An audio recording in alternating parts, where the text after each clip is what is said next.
네, 오늘부터는 사무엘상을 다루게 되었습니다. 자, 주일 본문을 우리가 보지 않았습니다. 잠시 요약한다면요, 한나는 이제 브닛나가 그를 격분시키기 때문에 한에 사무쳤습니다. 그렇게밖에 설명할 수 없다고 생각하는데요. 그래서 그는 성막이 있는 실로에 올라가서 기도합니다.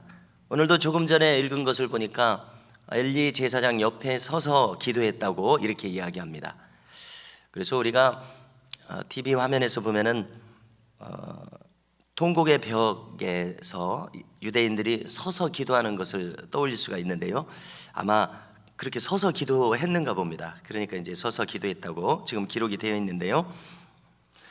자, 그런데 이 한나는 아무리 이 좋은 남편 엘가나가 실로에 제사를 드리러 올라가서 제물을 이제 가져오는 모양입니다. 제물의 몫을 브닛나보다 한나 자신에게 갑절을 줘도 자식이 없는 서름을 해결할 수가 없었던 것 같습니다. 그래서 기어이 한나는 어떻게 기도를 했습니까? 자식을 주신다면 그 자식을 나실인으로 바치겠다, 이렇게 서원을 하게 된 것입니다. 그래서 여기서 우리는 중요한 원리를 얻습니다. 한나에게는 큰 결핍이 있었습니다. 그것은 우리 한국식으로 말하자면 큰 마음의 한을 낳았습니다. 그랬더니 그 한은 하나님 앞에 남다른 통절한 기도를 드리는 결과로 이어졌다는 원리입니다. 우리가 아시는 대로 사사시대의 말기에 이스라엘은 신앙이 어지러웠습니다. 사회가 어지러웠고 신앙적인 타락이 극심해서 사사기 후반부를 보면은 정말 윤리적으로 엄청난 사건들이 많이 일어나는 것을 우리가 읽을 수가 있습니다. 영적인 기상도를 표현하자면 참으로 어두운 시대였었습니다. 그런데 이때 하나님께서는 한나를 기도하게 하심으로 장차 수십 년 동안 이스라엘을 이끌어갈 지도자 사무엘을 일으키시는 것을 우리가 이렇게 연결해서 생각을 해볼 수가 있습니다. 자, 어떻게 해서 사무엘이라는 지도자가 일어서게 되었습니까? 그것은 한나를 통해서 한나가 큰 결핍을 느껴서, 그렇지 않으면 기도하지 않았을 한나가 그 우리식으로 큰 하늘로부터 사무쳐 나오는 서원 기도에서 나온 응답이 바로 사무엘이었다는 것을 생각해 보게 됩니다. 사무엘이라고 하는 히브리어 이름 자체가 샤마가 듣는다는 뜻입니다. 듣는다는 말에 하나님이 붙어서 나온 말입니다. 그래서 무슨 뜻이 되겠습니까? 하나님께서 들으신다, 하나님께서 들어주셨다, 하나님께서 응답하셨다, 하나님의 응답, 이런 뜻이 되고 있습니다. 이처럼 하나님께서는 누군가를 참 사무치게 하셔서 깊은 기도의 사람으로 부르시는 원리를 발견하게 됩니다. 자, 사람은 이 세상에서 내가 소망이 없구나, 이렇게 이 세상에 끊어진 사람이 되지 않고서는 기도의 사람이 될 수 없다는 생각을 하게 되고요, 오직 하나님 외에는 길이 없구나, 하나님 외에 길이 없다는 이 막다른 골목에 다다랐을 때, 그렇지 않고서는 무릎을 꿇지 않는 그러한 목이 곧음 뻣뻣함이 우리 인간에게 다 있다는 생각을 하게 됩니다. 그러므로 우리는 누군가가 그처럼 기도하려고 하는 사람이 되었다면 그는 이 세상에서 소망을 얻기를 이제 거부한 사람이요, 얻을 수도 없고요, 오직 하나님 외에 어떤 길도 없음을 자각하도록 이끈 사람인 것을 알게 된다는 것입니다. 사사시대 말기에 신앙적인 어둠이 이처럼 극심한 중에도 사무엘에 붙인 엘가나를 한번 생각을 해보니까요, 그는 매년제와 서원제를 충실하게 올려드렸습니다. 자, 매년제는 1년에 3차례 하나님 앞으로 올라오라고 하지 않았습니까? 유월절과 그다음에 맥추절과 가을에 그 초막절입니다. 아마 그것을 가리키는 것 같습니다. 거기다가 덧붙여서 서원제까지 올려드린 것을 보니까 깊은 신앙의 사람인 것을 알 수 있습니다. 자, 그런데 이제 아이를 오늘 그 첫 절에 보니까 아이를 가지게 되었을 것 아닙니까? 그랬더니 한나는 뭐라고 말하냐면은 그 매년제와 서원제를 드리는데 따라가지 않겠다고 이야기합니다. 그리고 자기는 어떻게 하겠다고 하냐면은 오직 이 아이가 젖때까지 기다렸다가 그 다음에 몸소 자기가 직접 데리고 가서 하나님 앞에 나실인으로 평생을 바치도록 하겠다, 이렇게 주장합니다. 그러자 남편 엘가나가 이것을 허락합니다. 23절을 보니까 뭐라고 말하냐면요, 오직 여호와께서 그의 말씀대로 이루시기를 원하노라 하고 아내에게 대답을 합니다. 그래서 우리는 엘가나가 참으로 경건한 그런 남편이었다는 것을 알 수가 있습니다. 평범하고 얕은 신앙을 가진 사람이 아니구나 하는 것이 느껴집니다. 그는 하나님 앞에서 겸허하게 받아들이는 수용적인 신앙인이었습니다. 이미 하나님의 뜻이면은 그대로 순종하는 것이 최선이다라고 하는 믿음이 확립되어 있는 사람인 것을 우리가 느낄 수가 있습니다.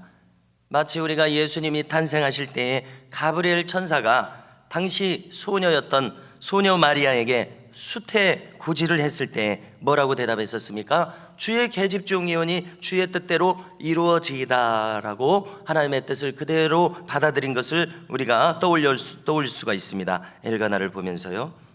자, 우리는 경건한 수도사들이 내세운 그러한 덕목들이 있었습니다.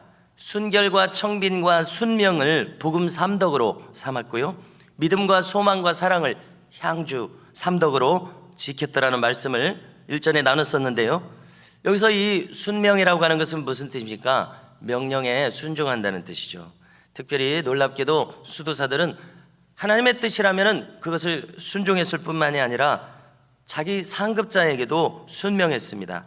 절대적인 복종을 상급자에게도 행했다는 것이죠. 자, 그것은 우리가 무엇을 생각해 볼 수 있습니까? 상급자의 말을 사람의 말로 받지 않고 하나님의 말로 받는 그런 관계였다는 것을 떠올릴 수가 있습니다. 너무 놀랍지 않습니까? 그래서 순명이 가능한 사람들끼리인데 순명이 가능한 그 영적인 위계와 신뢰와 질서가 참으로 놀랍다고 생각합니다. 자, 이것은 따르는 사람이 진정으로 상급자의 영적인 권위를 인정하지 않고서는 불가능한 관계였을 것입니다. 다시 본류로 돌아와서 엘가나는 하나님의 뜻이라면 즉시 순종하려는 연단된 심령을, 연단된 태도를 가지고 있었습니다. 만약에 이 아들이 어떤 아들인데 이 아들을 젖을 떼자마자 나실인으로 만들겠느냐고 극구 반대하는 아버지였더라면, 자, 그는 이제 영적으로는 뚫린 사람이 아니라 막힌 자였다고 우리가 느꼈겠죠. 그리고 하나님의 뜻을 막아서는 사람에 불과하다고 우리가 느끼게 되었었을 것입니다. 그러나 그는 그렇게 하지 않았습니다. 24절을 보니까 이제 젖을 뗀 어린 것을 데리고 성소로 올라갑니다.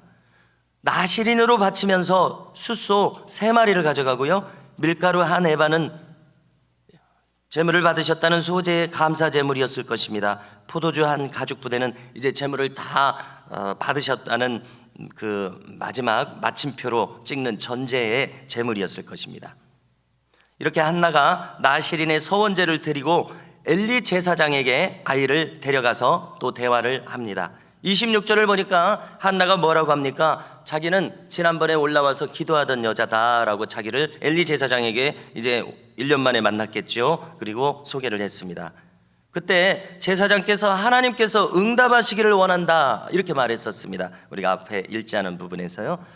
그렇게 저를 축복하면서 내려가라고 하지 않으셨습니까? 1년 만에 제가 아이를 낳아서 아이를 데리고 올라왔습니다 라고 이렇게 놀라운 기도 응답을 보고를 했었을 것입니다. 27절을 보니까 그래서 이렇게 하나님께서 응답하신 아이를 데리고 와서 나실인으로 평생을 주께 바치려고 한다고 말했을 것입니다. 엘리 제사장은 참으로 놀랐을 것입니다. 그렇지 않습니까? 그리고 거기서 한나는 계속해서 여호와 하나님께 경배했다고 오늘 말씀이 기록하며 마칩니다. 성도 여러분, 아이를 얻기 위해서 절박한 기도를 했던 만큼 한나가 지금 서원을 이행하는 것도 참으로 단호하고 분명했던 것을 엿보게 됩니다. 이제 막 젖을 뗀 아이를 나실인으로서 성소에 맡기게 된다면은 이제 평상시에는 아무리 엄마라고 할지라도 이 한나가 그 어린 자식을 볼 수조차가 없는 것입니다. 그야말로 하나님께 이 아들을 바치는 것이 되는 것입니다. 한나로서는 하나님께서 인생의 절대적인 주권자이신 것을 믿지 않고서는 할 수 없는 행동이었습니다. 그렇지 않습니까? 이것은 한나가 하나님께 다듬어진 결과로서 나온 태도였다고 믿어집니다. 이처럼 하나님께서는 한나를 다루신 것처럼 우리의 신앙의 태도를 다루어 나가시는 것을 알 수가 있습니다. 아직 만들어지지 않고 세워지지 않은 나의 신앙을 다루어 가시는 하나님의 방식이 여기 이 한나를 통해서 우리가 느끼게 된다는 것입니다. 그래서 하나님께서는 우리가 좀 더 잘 순종할 수 있는 자로, 좀 더 하나님의 뜻과 부합한 자로 우리를 이끌어 가시는 것을 알 수 있습니다. 그래서 오늘도 우리 모두가 이처럼 하나님의 다루심을 받아서 그분이 원하시는 대로 빚어지는 놀라운 은혜가 임하기를 간절히 바랍니다. 우리가 깨닫는 것은 어차피 우리가 가야 할 신앙의 길이라는 것입니다. 그래서 우리는 종종 이렇게 이야기하게 됩니다. 지금 아는 것을 내가 그때 알았더라면, 진즉 알았더라면 좋았을 텐데 라고 말하게 되어 있는 것을 느끼게 됩니다. 그래서 오늘도 우리 모두가 귀 막고 듣지 않던 자가 주님의 음성이 더욱 확연하게 들려지는 역사가 있기를 주님의 이름으로 축복합니다.